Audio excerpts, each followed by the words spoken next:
C'est à Laval que se dispute cette année encore la finale du Trophée Madio avec au départ près de 120 coureurs. Kevin Molézin du Bouscat occupe la première place du général, mais rien n'est encore joué puisqu'ils sont encore plusieurs à pouvoir s'imposer dans ce Trophée Madio Crédit Mutuel. Il y en a encore 7 qui peuvent gagner, donc rien n'est fait sur cette course. L'arrivée est très dure, ça va le faire. Le reste du circuit est assez... il y a des temps de repos, donc c'est bien, c'est un beau circuit, très dur et j'espère que je serai bien aujourd'hui pour rester premier au général. J'aimerais bien finir sur le podium, après si je peux aider un de mes collègues à gagner, je le ferai, mais sur le podium ça sera très bien. Des conditions parfaites pour cette finale du Trophée Madio Crédit Mutuel, près de 30 degrés au départ, pour un parcours long de 65 km avec pas mal de difficultés comme la côte de la rue des Fossés qui mène à l'arrivée. Et comme c'est la finale du Trophée Madio, Damien Martin, le speaker du Tour de France, a fait le déplacement. Le Trophée Madio, c'est vrai que le constat qu'on en fait et que moi j'ai fait dernièrement, c'est qu'il y a quelques années c'était déjà très réputé à l'échelle du Grand Ouest.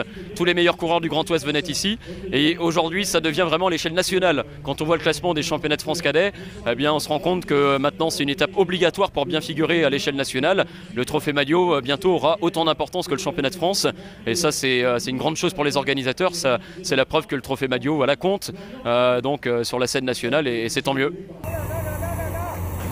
Comme d'habitude, le début de course est extrêmement rapide. Les postulants à la victoire finale veulent évidemment faire la course en tête. Le premier à tenter sa chance est un coureur du Maine-et-Loire, Lucas Texier, repris juste avant l'entame du deuxième tour par le peloton.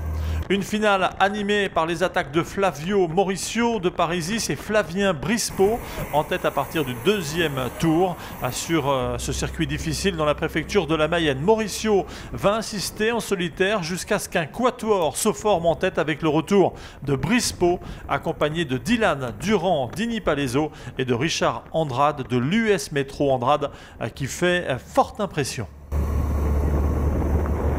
À l'arrière, coup de théâtre, Kevin Molézin, le leader au général, est contraint à l'abandon sur crevaison.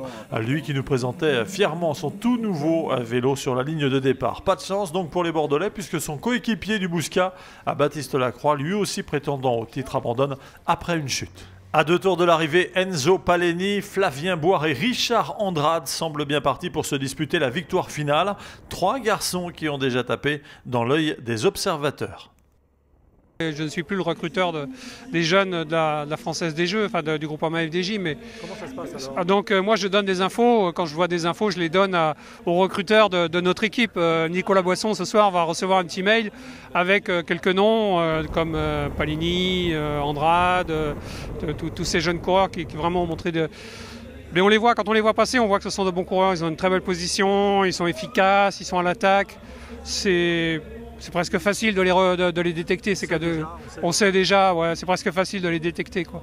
On voit qu'il y a du potentiel. Donc ce soir un petit mail alors. Voilà, ce soir un petit mail à Nicolas Boisson. Donc Nicolas, si tu vois, il regarde, de toute façon, je sais qu'il regarde toutes les vidéos. Nicolas, je t'envoie un petit mail avec les noms des gens que j'ai vus. Dans le final, le coureur breton Nolan Mahoudo va revenir sur les 3 échappés et s'imposer au sprint devant Richard Andrade qui va être victime de nombreux sauts de chaîne et qui prend donc la 2e place. La bonne opération pour Enzo Paleni, 4e de cette manche et vainqueur du général et donc de ce Trophée Madio Crédit Mutuel 2018. Le 3e de l'épreuve, salué également avec l'écharpe. Trophée Madio Crédit Mutuel pour cette... Ouais, c'est la seule que j'ai faite cette année. Non. Si. L'année dernière, j'étais venu, c'était la seule que j'avais faite aussi et j'avais fait premier KD1 et puis là, j'étais motivé pour la refaire cette année et puis pour la gagner. Je fais du vélo depuis Poussin 2, ça fait 8 ans. Et cette année, je suis à 9 victoires là. Et je fais 6e au France la semaine dernière et j'étais encore 2e à 50 mètres de la ligne et je me suis dit qu'aujourd'hui c'était une revanche, quoi. C'est ma plus belle victoire parce que l'année dernière je savais même pas que Trophée Madio il existait.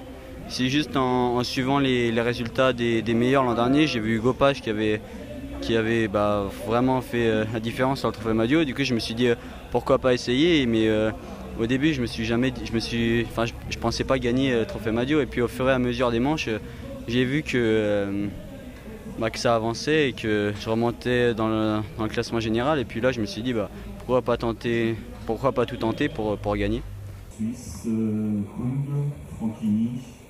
On s'aperçoit qu'au fil des saisons, bon nombre de coureurs qui sont aujourd'hui professionnels et qui ont pignon sur rue, si je puis dire, au sein du peloton français, sont passés par ce trophée. Donc il trouve toute sa place, toute son utilité. D'ailleurs, les coureurs ne s'y trompent pas puisqu'ils viennent en nombre de plus en plus conséquent participer à ce trophée. Ça leur permet de se mettre en évidence, de se faire remarquer.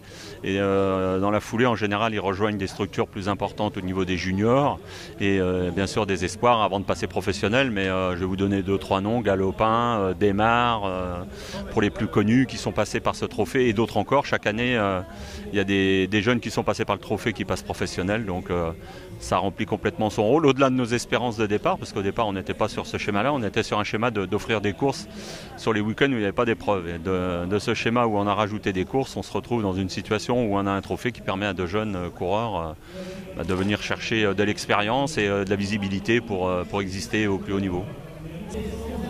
Enzo Paleni, 15e vainqueur du trophée Maggio Crédit Mutuel.